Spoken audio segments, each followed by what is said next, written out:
Welcome back to the Hot 7 Nightly News. Thank you for staying with us. One member of the Independence Committee is lamenting the actions taken by unknown individuals who have been creating mischief by vandalizing and removing St. Lucian flags which were hoisted up in commemoration of the island's 40th independence anniversary.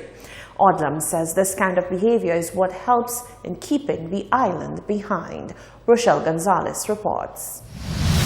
A disheartened Buffalo Odlum is making a plea to vandals who have found sport in desecrating the island's national flag and other city landmarks, asking them to stop this practice.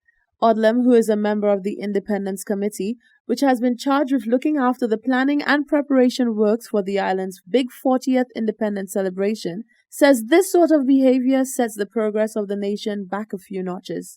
Unfortunately, what we found out, on the other hand, is that there are some people who are bent on stifling this nation and keeping the celebration in a mood of despair. As a member of the Independence Committee, we found out that many of our flags have been vandalized after they have been put up on the overpass, even on government buildings, and in some cases, in cases like the parks, like Constitution Park, we noticed even Sir John's statue was vandalized. This is unacceptable. The flags in that area have been stolen on many occasions, and we found that even last night, there were many flags taken down, torn, and destroyed. I'm saying, St. Lucia, this is our country. And if there are people encouraging people to do that, we think that this is wrong. It's more like an indictment. It's a case of treason against your country because we are going to celebrate our independence. Odlum is asking locals to tap into their national pride and to allow the celebrations to run smoothly. I'm appealing to all St. Lucians to be patriotic and desist from these actions. Every council is involved, every police station is involved, and most of all the communities around St. Lucia are involved. And they are all celebrating by putting up flags, putting up paraphernalia, and we're asking to stop it. Stop these actions and allow our flags to fly. Odlum is asking the nation to stand up and take pride in the fact that St. Lucia has been independent for 40 years. Reporting for Hot 7 News, I am Rochelle Gonzalez. Thank you, Rochelle. A dedication of the Mindo Philip Monument and handover ceremony of the monument to the Castries Constituencies Council took place on Saturday, the 9th of February. The activity coincided with events for the observance of St. Lucia's 40th independence anniversary. Officials of the West Indies Cricket Board of Control, government and sporting officials, as well as members of the family of the late Mindo Philip, were in attendance. Francis Mindo Philip is regarded as the greatest St. Lucian sportsman of his time, who represented St. Lucia in cricket and football in various capacities with distinction for over 25 years. Sports Minister Edmund Estefan lauded his passion and contribution to the development of sports in St. Lucia.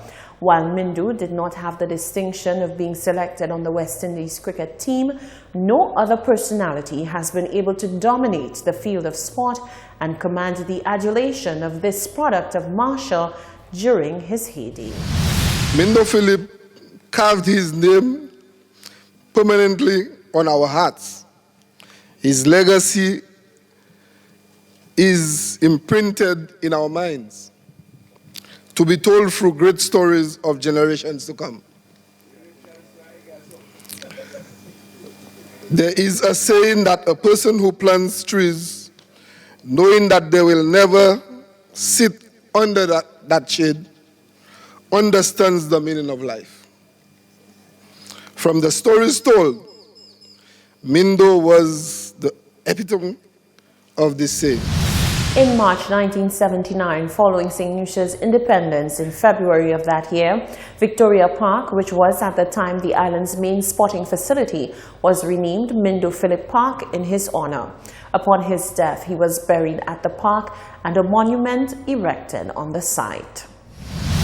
I must admit that I am overwhelmed by this awesome and imposing structure built in honor of Mindo. On behalf of my family and myself, I would like to express our gratitude and appreciation to the government of St. Lucia, the late Stanley French, Dunstan, and the other members of the Monument Committee for the effort in creating this magnificent monument, which is bound to preserve the memory and legacy of my late husband, Francis Mindu Philip. Quite apart from playing and entertaining cricket and also football and representing his country in both disciplines for almost a quarter of a century, Mindu's spare time was spent training, coaching, and assisting young players from the community of Marsha to improve themselves, to guide them in the right direction. Mindu did that, whatever he did, from the kindness of his heart, never thinking of any form of compensation other than the success of the young people he helped to train.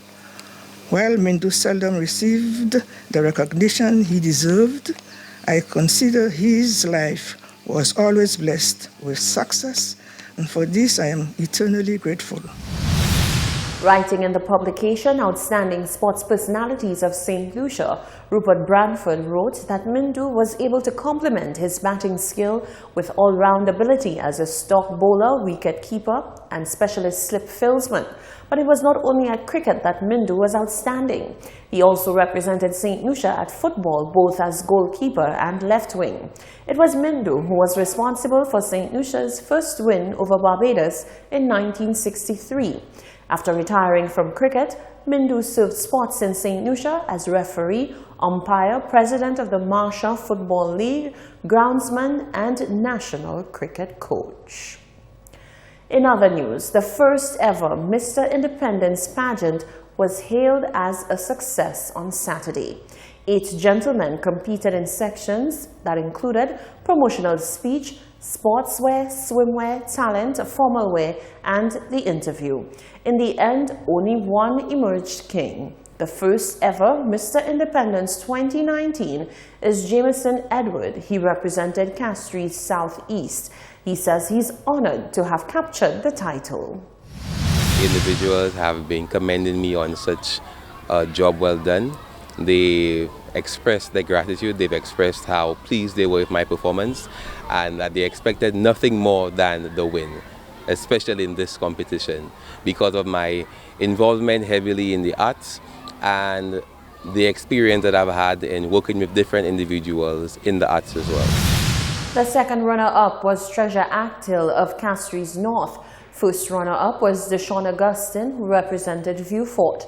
The winner, Edward, says that the level of competitiveness in the pageant was at an all-time high. It's nature to be competitive, so that was expected. However, I think all the guys were competition in itself.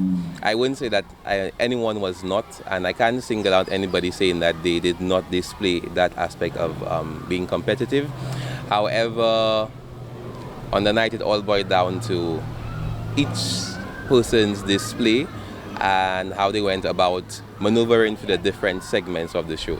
And thankfully I was the best out of the bunch, and that helped me secure the title of Mr. Independent 2019. Edward, the newly crowned Mr. Independence, advised anyone looking to move into the creative field, be it acting, singing, or dance, that they should invest in their passion by sourcing the necessary training.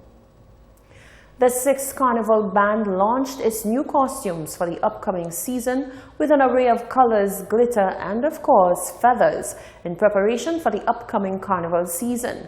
Island Tribe formally unveiled its 2019 theme, The Big Bang, on the bayside at Radway Beach in Rodney Bay on Sunday. Rochelle Gonzalez tells us more. St. Lucia Carnival's newcomer Island Tribe has unveiled the band's costumes for this year's event under the theme The Big Bang. The new band set tongues wagging with an array of colorful costumes that could easily rival the big names in the game. Adding to this, Island Tribe's Public Relations and Marketing Officer Pauline Francis said the costumes are as affordable as they are good-looking. She said the main aim is to contribute to the evolution of mass, thereby revolutionizing the carnival experience for hundreds of locals and visitors alike. Meanwhile, one spectator revealed that she was impressed by what she saw. We launched our official mass band for Carnival 2019 and it was definitely exhilarating. 6 costume sections partnering with Soca Fit to bring you activewear in mass. Ladies and gentlemen, this is Island Tribe Carnival 2019. People can definitely expect affordability with Island Tribe and value for money. Carnival is an expensive experience, so we want to ensure that we bring the quality, we bring the vibe, but we want to ensure that it is affordable. I really enjoyed this show. I love seeing the costumes. I think the red and I think it was white and blue costume, it was really, those were the best costumes. This was my first time attending this. The event was held on the bayside at Radway Beach in Rodney Bay on Sunday. Reporting for Hot 7 News, I'm Rochelle Gonzalez. Thank you, Rochelle. Stay with us. There's more news coming up after the break.